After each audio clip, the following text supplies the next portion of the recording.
Relation between surface energy and surface tension. आता surface energy आणि surface tension आपण last व्हिडिओमध्येच discuss केलेलं होतं, त्याचे फॉर्म्युलेही पाहिलेले होते. आता आज आपल्याला त्या दोघांमधलं रिलेशन बघायचं आहे. त्या रिलेशन पाहण्यासाठी मी काय करतो, एक रेक्टँग्युलर फ्रेम कन्सिडर करतो आहे. ती रेक्टँग्युलर फ्रेम अशी आहे P-P-S-S'. ठीक आहे. या रेक्टँग्युलर फ्रेमला मी काय करतोय, एका सोप सोल्युशनमध्ये डीप करतोय. तर सोप सोल्युशनमध्ये आपण जे स्पेरिकल कालचे सोप बबल्स जे पाहिलेले होते, ते सोप बबल्स आपण तयार करण्यासाठी जी फ्रेम पाहतो, ती फ्रेम पण बघा आपण एका सोप सोल्युशनमध्ये डीप करतो आणि आपण त्यानंतर ती बाहेर काढून त्याचे सोप बबल्स तयार करतो. सिमिलर ही फक्त जी काही फ्रेम आहे ती रेक्टँग्युलर फ्रेम आहे. आता या रेक्टँग्युलर फ्रेममध्ये या जर दोन साईड बघितल्या, P'-P-S', या साईड आपण फिक्स कन्सिडर करतोय.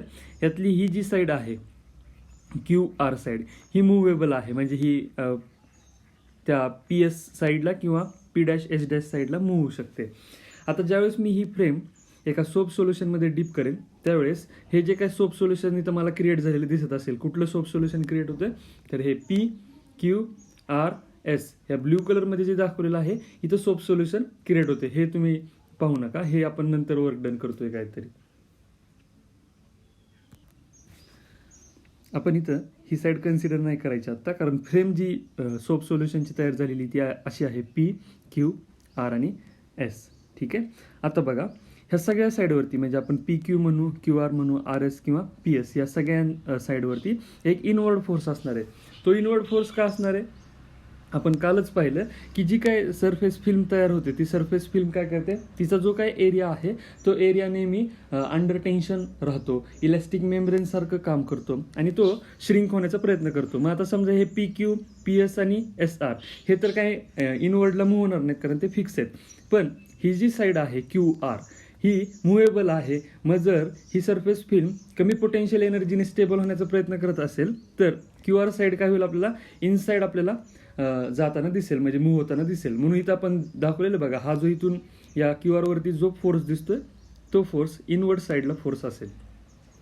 आता या फोर्समुळं त्या सरफेस टेन्शन, त्या फिल्मवरती जे काही सरफेस टेन्शन असेल ते जर लिहायचं असेल, तर काल आपण जो फॉर्म्युला पाहिलेला होता, तो फॉर्म्युला लक्षात असेल बघा. Surface tension T is equal to force per unit. आता ही जी काही साईडची लेंथ आहे ती कॅपिटल L म्हणतात, म्हणून मी इथं लिहितो L, force per unit length. याचं आपण युनिट पण पाहिलेलं होतं, न्यूटन पर मीटर स्क्वेअर, म्हणजे तुमच्या ते लक्षात येत असेल बघा.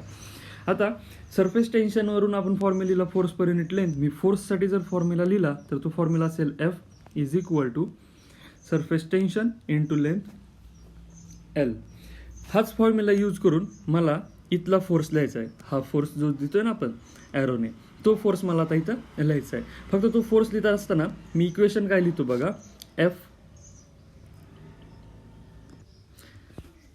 Is equal to T into 2L. आत्ताच आपण फॉर्म्युला बघितला होता, तो फॉर्म्युला असा होता, F is equal to T into आपण L म्हणत होतो सरफेस टेन्शनवरून. मग आता इथं L घेतोय आणि इथं आपण लिहितोय 2L. हे 2L कसं आलं ते पण आपल्याला समजून घ्यायचं आहे. आता ही जी काय फिल्म आहे, त्या फिल्मची ही साईड आहे QR. ठीक आहे. ह्याची जी काय लेंथ आहे ते आपण म्हणतोय L, पण इथं घेताना 2L म्हणतोय. मग याची दोन लेंथ का कन्सिडर करतोय, कारण त्या फ्रेमला ही साईड एक आहे, त्या साईडची एक लेंथ आणि ह्याच्या बॅक साईडला एक लेंथ असेल. ठीक आहे ना, ह्याच्या खालच्या साईडला त्या साईडची जी काही फ्रेम आहे त्याची पण लेंथ आपण इथं कन्सिडर करतोय. का, कारण जो इनवर्ड फोर्स आहे तो अप साईडने पण असेल आणि या फिल्मच्या डाऊन साईडने पण असेल. म्हणजे दोन्ही साईडने जर सरफेस टेन्शनचा फोर्स ऍक्ट होत असेल, तर मला इथं लेंथ घेताना नुसती L घेऊन चालणार नाही, तर ती काय घ्यावी लागेल, 2L घ्यावी लागेल. म्हणून मी इथं इक्वेशन थोडंसं इथं चेंज करून लिहिलेलं आहे. हे या डेरिव्हेशनचा इम्पॉर्टंट पॉईंट आहे, कारण आपण force is equal to T into L लिहितो सरफेस टेन्शनच्या बाबतीत. इथं आपल्याला तो 2L घ्यावा लागतो, हे लक्षात राहील काय. ठीक आहे.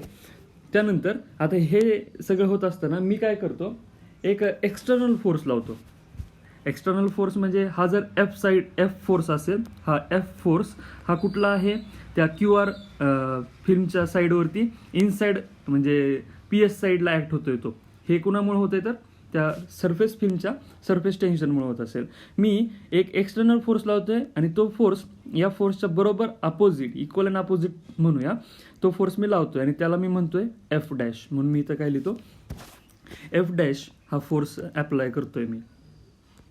Equal and opposite force applied isothermally म्हणतोय. आयसोथर्मली म्हणजे ॲट अ कॉन्स्टंट टेम्परेचरमध्ये काही चेंज करत नाही. आता ज्यावेळेस मी एक्सटर्नल फोर्स अप्लाय करेन त्यावेळेस ती जी काही फ्रेम आहे, म्हणजे ते फ्रेमची साईड जी आहे ही आपण म्हणू Q आणि R, ती काहीतरी स्मॉल डिस्टन्सने मूव्ह झालेली आहे आणि ते स्मॉल डिस्टन्स जे आहे ते स्मॉल डिस्टन्स मी इथं लिहितो dx डिस्टन्सने ती काहीतरी मूव्ह होते.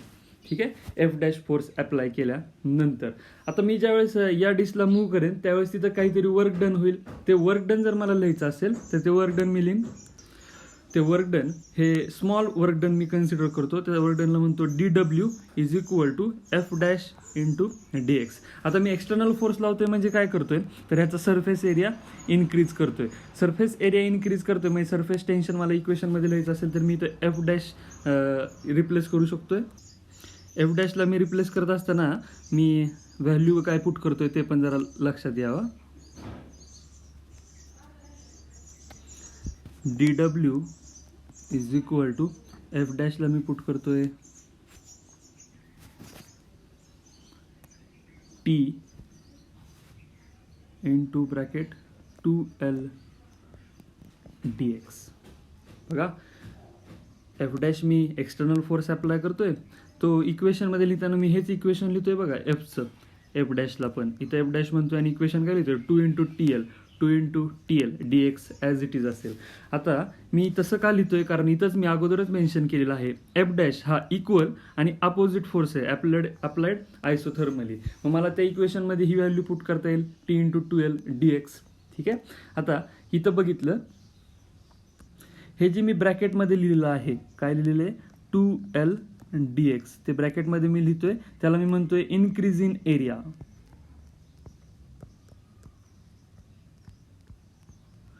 ठीक आहे, हा जो काय आहे ब्रॅकेटमधला फॅक्टर तो एरियामध्ये इन्क्रीज झालेला आहे आणि त्याला मी 2L dx म्हटलं काय किंवा DA म्हटलं काय तरी सुद्धा चालेल, इन्क्रीज इन एरिया. त्याप्रमाणे जर इक्वेशन बघितलं तर इक्वेशन होतं DW is equal to T into DA. आता हे वर्क डन जे आहे ते वर्क डन जे काही स्टोअर झालेलं असेल म्हणजे वर्क डन जे केलं ते वर्क डन हा जो काय एरिया आहे DA या इन्क्रीज इन एरियामध्ये पोटेन्शियल एनर्जीच्या फॉर्ममध्ये स्टोअर झालेलं असेल. हे इक्वेशन जे आपल्याला मिळते ते इक्वेशन आहे सरफेस एनर्जीचं. मग त्याप्रमाणे मी जर सरफेस एनर्जीचं इक्वेशन इथं लिहिलं तर ते असं होईल सरफेस एनर्जी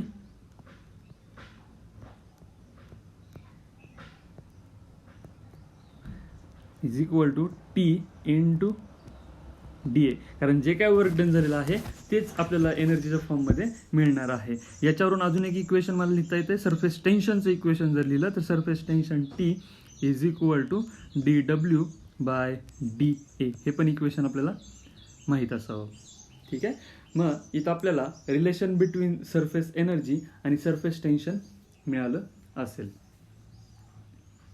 नेक्स्ट पॉईंट जो आहे तो आहे आपला अँगल ऑफ कॉन्टॅक्ट. आता अँगल ऑफ कॉन्टॅक्टमध्ये आपण टेस्ट ट्यूब ज्या आहे त्या टेस्ट ट्यूबमध्ये आपण पाहिलेलं असेल बघा, तुम्ही ज्यावेळेस एखादं लिक्विड त्याच्यामध्ये घेता त्यावेळेस तुम्हाला या टाईपचा शेप पाहायला मिळतो. ठीक आहे, किंवा असा पण आपण कुठं काही लिक्विडच्या बाबतीत पाहिलेला असेल. आता तोच अँगल ऑफ कॉन्टॅक्ट आपल्याला इथं पाहायचा आहे. ज्यावेळेस तुम्ही एखादं लिक्विड एखाद्या सॉलिडमध्ये घेता त्यावेळेस तो लिक्विड सरफेस ज्यावेळेस त्या सॉलिड सरफेसच्या कॉन्टॅक्टमध्ये येतो त्यावेळेस तो एक मिनिस्कस तयार करतो. आता तो कॉन्व्हेक्स असेल किंवा कॉन्केव्ह असेल तर तोच आपल्याला इथं पाहायचा आहे. म्हणजे तो कॉन्व्हेक्स आणि कॉन्केव्ह कसा तयार होतो ते आपल्याला इथं समजेल. आता मी अँगल ऑफ कॉन्टॅक्टची तुम्हाला अगोदर डेफिनेशन इथं दिलेली आहे ती समजून सांगतो. When a liquid is in contact with a solid the angle between tangent drawn to the free surface of the liquid and the surface of solid at the point of contact measure inside the liquid is called angle of contact. आता इथं बघा, इथं पण मला हीच figure आहे ती बुकमधली मी इथं कन्सिडर केली आहे. हा जो काय आहे तो हा एक सरफेस आपल्याला इथं दिसतोय ज्यावेळेस लिक्विड सॉलिडच्या कॉन्टॅक्टमध्ये येतोय, हा एक दिसतोय. ह्याच्यात दोन सरफेस आहेत, एक आहे कॉन्केव्ह, एक आहे कॉन्व्हेक्स. आता तुम्हाला समजत असेल, आता हा जो आहे तो आहे कॉन्केव्ह, हा आहे तो कॉन्व्हेक्स आहे. मग तो अँगल ऑफ कॉन्टॅक्ट कसा मेजर केला जातो, तर आपण काय करायचं आहे, लिक्विड सरफेस जो आहे आणि लिक्विड सरफेसला जिथं तो सॉलिड बरोबर कॉन्टॅक्ट करतोय तिथं आपल्याला त्या सरफेसला टँजंट ड्रॉ करायची. ती टँजंट बघा इथं मला अशी दिसत असेल, हा सरफेस आहे, या सरफेसला मी टँजंट ड्रॉ करतोय म्हणजे ती अशी असेल. इकडचा सरफेस असेल तर मला टँजंट ड्रॉ करताना ती या साईडला ड्रॉ करावी लागेल, ती अशी काहीतरी दिसेल.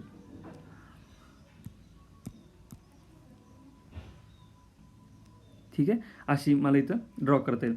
सिमिलरली तुम्ही इकडं जर पाहिलं तर बघा, ज्यावेळेस लिक्विड सॉलिडच्या कॉन्टॅक्टमध्ये येते त्यावेळेस इथला जो सरफेस आहे या सरफेसला टँजंट ड्रॉ करायची, म्हणजे टँजंट कुठं जाईल, या डायरेक्शनने जाईल. इकडची ड्रॉ करायची असेल तर ती कशी असेल, या साईडला असेल. ठीक आहे, आता ती ड्रॉ केल्यानंतर पुढचा पॉईंट आपण डेफिनेशनमध्ये पाहूया. ओके, इथं लिहिलेलं आहे angle between tangent drawn to the free surface of liquid and the surface of solid at the point of contact measure inside the liquid. आता अँगल जो मेजर करायचा तो इनसाइड द लिक्विड करायचा. आता इथं टँजंट ड्रॉ करतोय म्हणजे मी angle इथून घेतला असेल तर तो अँगल असेल तो हा मला दिसेल. इकडं गेलो तर हा अँगल मला लिक्विडमधूनच मेजर करायचा, म्हणजे इकडून मेजर केला तर इथं दिसत असेल.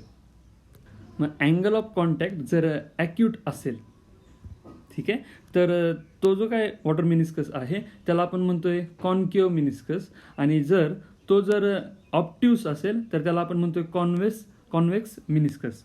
ठीक आहे, तर आता हे तुम्हाला दोन्ही समजत असेल. आता ह्याचे एक्झाम्पल्स पाहिजे असतील तर एक्झाम्पल बघा, ज्यावेळेस तुम्ही वॉटर ग्लास इंटरफेस तयार होतो, वॉटर आणि ग्लास ज्यावेळेस मिनिस्कस तयार होतो त्यावेळेस तो कॉन्केव्ह मिनिस्कस असतो, आणि ज्यावेळेस मर्क्युरी ग्लास इंटरफेस तुम्ही पाहता तर तो कॉन्व्हेक्स मिनिस्कस असतो. दोन्ही तुम्हाला इथं फिगरमध्ये जास्त क्लिअर होत असतील बघा. मग हे होतं कशामुळं, तर आपण जे इंटरमॉलिक्युलर फोर्सेस पाहिलेलं होतं त्यात आपण कोहिजिव्ह आणि अधेझिव्ह फोर्स पाहिलेला होता. तो कोहिजिव्ह फोर्स हा लिक्विडमधला किंवा अधेझिव्ह फोर्स बिटवीन लिक्विड आणि सॉलिड यांच्यातला जो काय आहे याच्यामुळंच हे दोन मिनिस्कस आपल्याला कॉन्व्हेक्स आणि कॉन्केव्ह मिनिस्कस आपल्याला पाहायला मिळत आहेत, हे समजत असेल आता. ठीक आहे, आता त्याच्यात आपल्याला शेप ऑफ मिनिस्कस म्हणून नेक्स्ट पॉईंट पाहायचे आहेत. त्याच्या अगोदर मी ही डेफिनेशन जी काय सांगितलेली आहे ती सगळ्यांना समजलेली असेल. इथं बघा, आता आपल्याला अँगल ऑफ कॉन्टॅक्ट समजून घेण्या अगोदर मी एक मॉलिक्यूल कन्सिडर करतो आणि त्याच्यावरून एक्सप्लेन करतो. मग आपल्याला त्या मॉलिक्यूल एवरती कुठले कुठले अधेझिव्ह आणि कोहिजिव्ह फोर्स ॲक्ट होत आहेत ते आपल्याला इथं समजेल. आता इथं मी लिक्विड सरफेस कन्सिडर केलेला आहे, एक सॉलिड सरफेस कन्सिडर करतोय, मॉलिक्यूल ए म्हणतोय. आता सॉलिड, लिक्विड आणि एअर हा जो ए मॉलिक्यूल आहे हा तिघांच्या कॉन्टॅक्टमध्ये आहे, म्हणजे याच्यावरती कोहिजिव्ह फोर्स पण असणार आहे आणि अधेझिव्ह फोर्स पण असणार आहे. मी काय करतो, मॉलिक्यूल ए कन्सिडर केल्यानंतर त्याचा स्पिअर ऑफ इन्फ्लुएन्स मी पाहतोय. स्पिअर ऑफ इन्फ्लुएन्स ड्रॉन करून घेतल्यानंतर आता त्या मॉलिक्यूलवरती जे काय फोर्सेस आहेत ते वन बाय वन आपण पाहूया. आता हा मॉलिक्यूल ए आहे, तो लिक्विड मॉलिक्यूल आहे आपण म्हटलं, तर त्याच्यावरती ए क्यू हा जो काय फोर्स असेल, force exerted in the direction A Q, तो असेल cohesive force exerted by liquid molecule. आणि हा जो दिसतोय ए पी हा फोर्स आहे तो असेल adhesive force exerted by solid molecule. आणि आता एवरती एअरचा पण अधेसिव्ह फोर्स असणार आहे. पण इथं जर बघितलं तर सॉलिडचे मॉलिक्यूल, लिक्विडचे मॉलिक्यूल आणि एअरचे मॉलिक्यूल हे जर कम्पेअर केले तर एअरचे मॉलिक्यूल खूप कमी असतील, म्हणून मी या मॉलिक्यूलवरती जो काय adhesive force due to air molecule असेल तो मी काय करून टाकतो, निग्लेक्ट करतोय. आणि तसंच ह्या तीन फोर्स बरोबर अजून एक फोर्स असेल तो म्हणजे याचं वेट जे काय असेल ते मॉलिक्यूलचं ते व्हर्टिकली डाऊनवर्ड डायरेक्शनने असेल. पण कम्पॅरिझन जर केलं आपण या अधेसिव्ह फोर्स आणि कोहेसिव्ह फोर्सचं, तर इथलं वेट पण आपण कन्सिडर करत नाही, कारण ते खूप स्मॉल असेल. त्या फोर्सला आपण नाही कन्सिडर केलं तरी चालेल. मग याच्यावरती दोन मेजर फोर्स कुठले राहतात? एक असेल तो सॉलिडमुळे असणारा अधेसिव्ह फोर्स आणि एक लिक्विडमुळे असणारा कोहेसिव्ह फोर्स. मग तेच आपल्याला समजून घ्यायचं आहे. आता इथं आपण प्लेन दिलेलं आहे अँगल ऑफ कॉन्टॅक्ट. आपण जे आत्ता पाहिलेलं होतं कॉन्केव्ह मिनिस्कस आणि कॉन्व्हेक्स मिनिस्कस, तो आपल्याला 1 by 1 इथं आपल्याला पाहायला मिळेल. आता फर्स्ट शेप ऑफ मिनिस्कस आपण बघतोय. त्यातला पहिला आहे कॉन्केव्ह. त्यालाच ते ॲक्यूट अँगल ऑफ कॉन्टॅक्ट पण म्हणतो आपण. आता ॲक्यूट अँगल होतो कॉन्केव्ह मिनिस्कसला, हे आत्ताच्याच याच्या अगोदरच्याच पॉईंटमध्ये पाहिलेलं होतं. आता हा दिसतोय मॉलिक्यूल आपल्याला ए. मी स्पिअर ऑफ इन्फ्लुअन्स ड्रॉ करून घेतला. त्यानंतर अँगल ऑफ कॉन्टॅक्ट प्रमाणे मी एक टँजंट ड्रॉ करून घेतोय. ती टँजंट तुम्हाला इथे दिसत असेल बघा, AT ही टँजंट आहे. ठीक आहे. त्याच्यानंतर मॉलिक्यूल ए वरती जो काही फोर्स असेल तो फोर्स ड्यू टू सॉलिड, म्हणजे त्याला आपण म्हणतो अधेसिव्ह फोर्स, तो इन द डायरेक्शन AP बार असेल. ठीक आहे. त्यानंतर कोहेसिव्ह फोर्स पण आपण कन्सिडर करतोय मॉलिक्यूल ए वरचा, तो cohesive force in the direction of AC बार असेल. हा दिसतो ना आपल्याला. हा म्हणजे इथं अधेसिव्ह फोर्स, इकडं कोहेसिव्ह फोर्स. ठीक आहे. आणि ही टँजंट असेल. आता या दोघांचा रिझल्टंट जर बघितला तर तो रिझल्टंट लाईज इन सॉलिड असेल, म्हणजे तो सॉलिड सरफेसमध्ये येतो. आणि हा जो रिझल्टंट मिळतो कुणाचा, अधेसिव्ह आणि कोहेसिव्ह फोर्सचा नेट रिझल्टंट जो आपल्याला मिळणार आहे तो आहे AR. आणि तो नेट रिझल्टंट हा या टँजंटला बरोबर काय राहतो, परपेंडिक्युलर राहतो. हे लक्षात ठेवायचं. हा रिझल्टंट या टँजंटला परपेंडिक्युलर आपल्याला पाहायला मिळतो. मग याला आपण म्हणतोय, म्हणजे इथं काय होतं तर लिक्विड जे आहे ते सॉलिडला पार्शली वेट करतं आणि ते वरच्या साईडला आपल्याला गेलेलं दिसेल. ठीक आहे. मी याचे पॉईंट्स 1 by 1 लिहून ठेवतो. मी तो फर्स्ट पॉईंट लिहितो, केरोसिन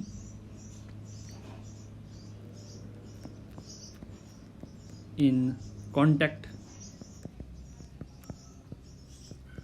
विथ सॉलिड. ठीक आहे. ज्यावेळेस kerosene in contact with solid येतं त्यावेळेस ते partially weights the solid.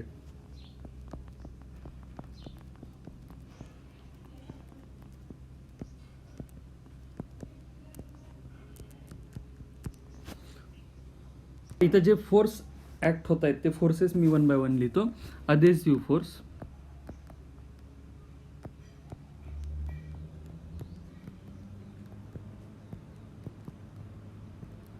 AP bar. Next cohesive force,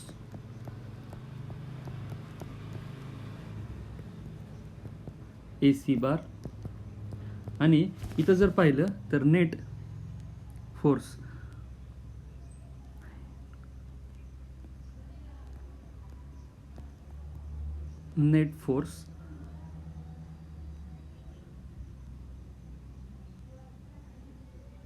AR bar. Okay. AR बार हा जो काय आहे तो सॉलिडमध्ये आहे. एक स्टेटमेंट, याच्यावर मला एक स्टेटमेंट लिहिता येईल की adhesive force is stronger than cohesive force.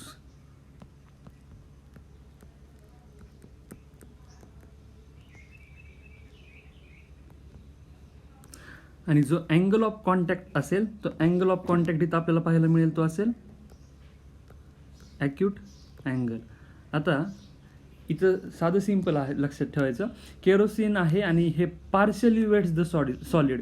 ज्यावेळेस लिक्विड सॉलिडला पार्शली वेट करतं त्यावेळेस इथला जो काही सरफेस आहे तो आपल्याला अप साईडला गेलेला दिसतो अपवर्ड डायरेक्शनने. आणि अपवर्ड डायरेक्शनने गेला की आपण त्याला टँजंट ड्रॉ केली अँगल ऑफ कॉन्टॅक्ट प्रमाणे, तर हा जो काही सरफेस आहे तो कॉन्केव्ह सरफेस येतो. आणि तो कॉन्केव्ह मिनिस्कस म्हणजेच आपण म्हणतो ॲक्यूट अँगल. म्हणजे जर लिक्विड पार्शली वेट करत असेल सॉलिडला तर अँगल ऑफ कॉन्टॅक्ट नेहमी काय राहणार आहे, ॲक्यूट अँगलच राहणार आहे. हा शेप ऑफ मिनिस्कसचा पहिला पॉईंट. सेकंड याच्याकडे जातोय आपण आता, तो आहे convex meniscus, obtuse angle obtained by the molecule. इथं पण सेम आहे बघा. मॉलिक्यूल ए आहे, मी स्पिअर ऑफ इन्फ्लुअन्स ड्रॉ करून घेतला. तो पण सॉलिड आणि लिक्विडचा अधेसिव्ह आणि कोहेसिव्ह फोर्स एक्सपिरियन्स करत असेल. आता अधेसिव्ह फोर्स जो आहे तो आहे AP. कोहेसिव्ह फोर्स जो आहे तो आहे, कोहेसिव्ह फोर्स हा AC आहे. व्यवस्थित लक्षात घ्या. ठीक आहे. त्यानंतर आपला अँगल ऑफ कॉन्टॅक्ट प्रमाणे मी काय करतो, त्या लिक्विड सरफेसला at the point of contact tangent draw करतो आणि ती टँजंट मला या डायरेक्शनने दिसते AT बार. सॉलिड आणि लिक्विडचा अधेसिव्ह आणि कोहेसिव्ह फोर्स आणि त्यांचे जे काही वेक्टर आहेत त्याचा जो रिझल्टंट आहे तो रिझल्टंट नेहमी काय राहतो, तर या टँजंटला परपेंडिक्युलर राहतो. म्हणजे तो मला इथं कुठंतरी दिसत असेल आणि आता तो जसा कॉन्केव्हमध्ये सॉलिडमध्ये होता तसा इथं तो लिक्विडमध्ये पाहायला मिळतोय. कारण टँजंट ही आपल्याला या साईडला आहे आणि त्याच्या 90 म्हणलं की आपल्याला ती रिझल्टंट फोर्स जो मिळणार आहे तो लिक्विडमध्ये पाहायला मिळतोय. इथं mercury in contact with solid म्हणतोय आणि आता मर्क्युरी असेल तर ते does not wet the solid. त्याप्रमाणे इथं अधेसिव्ह फोर्स जो आहे तो मी इथं परत लिहितोय. अधेसिव्ह फोर्स तो आहे AP बार. नेक्स्ट कोहेसिव्ह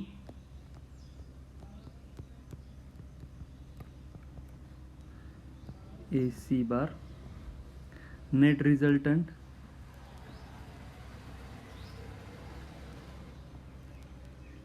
जो आहे तो आपण म्हणतोय AR bar. Directed inside the liquid.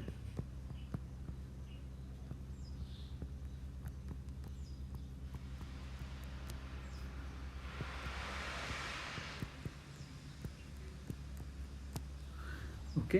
Angle of contact जो आहे तो अँगल ऑफ कॉन्टॅक्ट आपल्याला मिळतोय तो आहे ऑब्ट्यूस मिळतोय. त्याप्रमाणे आता आपल्याला इथं फिगरमध्ये पण पाहायला मिळतंय. आता थोडंसं तुम्हाला क्लिअर होत असेल. ठीक आहे. कॉन्केव्ह झाला, कॉन्व्हेक्स झाला. नेक्स्ट आहे तो आहे झिरो अँगल ऑफ कॉन्टॅक्ट. आता आपल्याला इथं मॉलिक्यूल A कन्सिडर केलेला दिसतोय आणि स्पिअर ऑफ इन्फ्लुअन्स बघतोय. याच्यात मी जे मगाशी म्हटलं होतं की पहिल्यांदा आपण केरोसिन घेतलं होतं, नंतर मर्क्युरी घेतलं होतं, तसं इथं मला घ्यायचं आहे ते आहे हायली प्युअर वॉटर.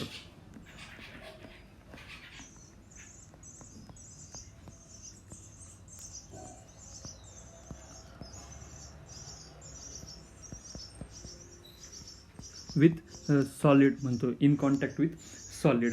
ज्यावेळेस हायली प्युअर वॉटर सॉलिडच्या कॉन्टॅक्टमध्ये येतं त्यावेळेस ते कम्प्लिटली वेट्स द सॉलिड. हा पॉईंट इम्पॉर्टंट आहे.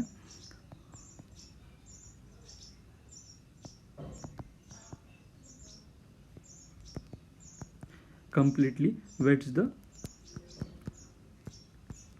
सॉलिड. ठीक आहे. आता इथं तुम्ही जर पाहिलं तर बघा इथं नेट कोहेसिव्ह फोर्स म्हणजे या मॉलिक्यूलवरती कोहेसिव्ह फोर्स पण आहे, अधेसिव्ह फोर्स पण आहे. पण कोहेसिव्ह फोर्स आणि तिथले नंबर ऑफ मॉलिक्यूल जर कमी असतील वॉटर मॉलिक्यूल तर कोहेसिव्ह फोर्स हा खूप कमी राहील. आणि अधेसिव्ह फोर्स जो आहे तो जो काय सॉलिडमुळे असेल तो आपल्याला या डायरेक्शनने दिसत असेल AP बार. म्हणून मी इथं लिहून ठेवतो अधेसिव्ह फोर्स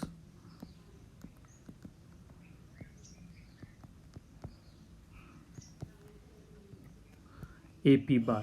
आता इथं कोहेसिव्ह फोर्स जर निग्लिजिबल असेल जर तो तर नेट फोर्स म्हणजे जो काय रिझल्टंट आपल्याला मिळणार आहे तो रिझल्टंट म्हणजे सुद्धा याच डायरेक्शनने मिळतो. म्हणजे हा AP म्हणजे अधेसिव्ह फोर्स मिळतोय आणि नेट रिझल्टंट पण तोच असेल. म्हणून इथं मी तो पण लिहितो की नेट फोर्स तो पण असेल AR, सेम डायरेक्शनने असेल APच्या. ठीक आहे. मग आता आपण अँगल ऑफ कॉन्टॅक्ट जो पाहण्यासाठी टँजंट जी ड्रॉ करतो ती टँजंट जर पाहिली तर ती टँजंट मला इथं दिसत असेल बघा. कारण ती या रिझल्टंट फोर्सला कशी असते परपेंडिक्युलर राहते. ती टँजंट मला इथं दिसते. आणि तसं जर असेल तर बघा आपण angle of contact inside the liquid measure करतो. आता इनसाइड द लिक्विड मेजर करत असताना हीच जर लाईन असेल तर इथं अँगल ऑफ कॉन्टॅक्ट काय होईल, 0 होईल. आणि त्यामुळे आपण याला काय म्हणतोय, झिरो अँगल ऑफ कॉन्टॅक्ट. त्यामुळे मी इथे लिहितो angle of contact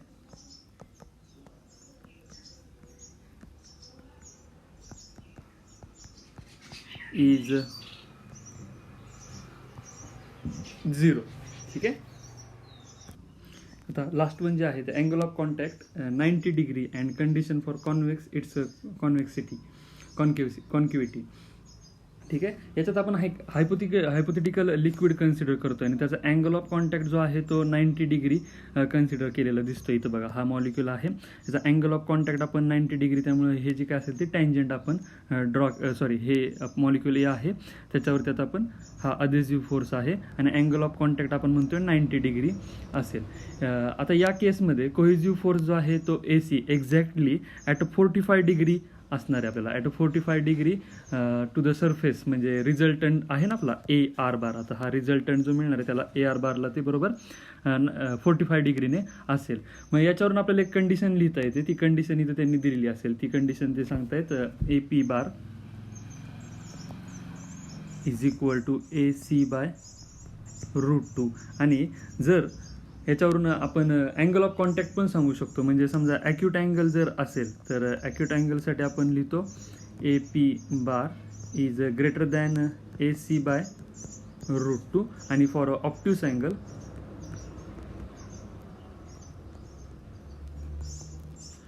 AP bar is smaller than AC/√2. ठीक आहे. इथं आपल्याला ते शेप ऑफ मिनिस्कस समजलेले असतील. मी परत एकदा ते दाखवतो, मी तुम्हाला समजेल. फर्स्ट होता कॉन्केव्ह, सेकंड आपण म्हणतोय कॉन्व्हेक्स, त्यानंतर 0 अँगल ऑफ कॉन्टॅक्ट आणि लास्ट वन होता तो angle of contact 90 degree with condition for convex and its concavity. ठीक आहे.